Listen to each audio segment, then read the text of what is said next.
នេះគឺជាឈុត motor 2 in 1 motor នេះគឺជាប្រភេទ motor ប្រើថ្មដែលយើងអាចមូលវិសក៏បានសម្រាប់ធ្វើការដោះប្រឡងក៏បាន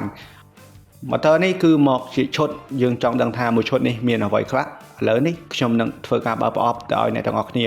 បានមើលទាំងអស់គ្នា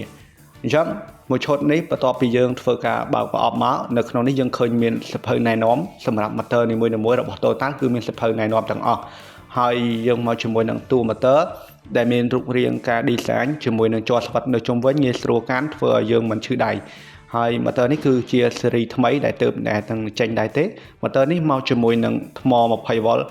2គ្រាប់តែម្ដងដែលយើងអាចផ្លាស់ប្ដូរបាននិងឆ្នាំងសាកល្បឿនលឿនចំនួន1ហើយ Toyota ក៏បានភ្ជាប់មកជាមួយនឹងផ្លែ Movis មួយជាមួយនឹងផ្លែដោះប្រឡងចំនួន3គ្រាប់ផងដែរ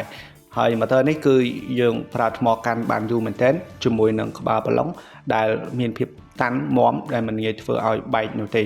ហើយជាមួយនឹងការ Movis វិញគឺជាប្រភេទក្បាលឆក់ដែលយើងអាចដាក់ទៅគឺឆក់ជាប់តែម្ដង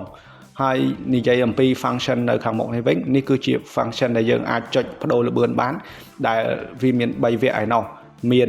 ល្បឿនខ្សោយនិងកម្រិតកណ្ដាលរហូតទៅដល់ល្បឿនខ្ពស់នៅខាងមុខវិញក៏មានជាមួយនឹងភ្លើង LED ដែលយើងអាចបញ្ចាំងបាន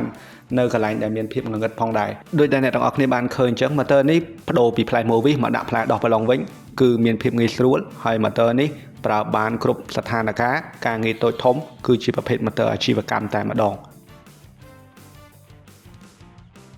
Total ជាផលិតផលស្តង់ដារពីប្រទេសបារាំង